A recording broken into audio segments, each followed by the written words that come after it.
Prime Minister Narendra Modi marked the 10th anniversary of the Swachh Bharat mission today, celebrating a decade of promoting cleanliness across India. Launched in 2014, the mission has evolved into one of the largest public movements for sanitation in the country.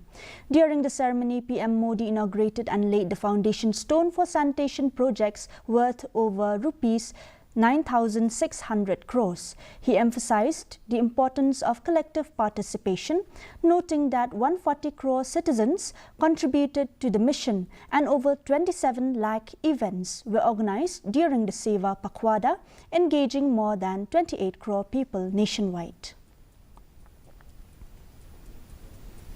आज के इस महत्वपूर्ण पड़ाव पर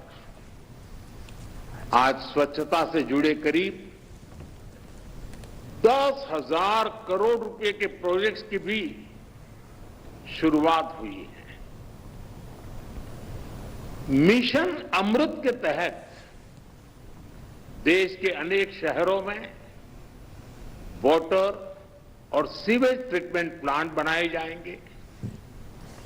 नमामि गंगे से जुड़ा काम हो या फिर कचरे से बायोगैस पैदा करने वाले गोवर्धन प्लांट, ये काम स्वच्छ भारत मिशन को एक नई ऊंचाई पर ले जाएगा।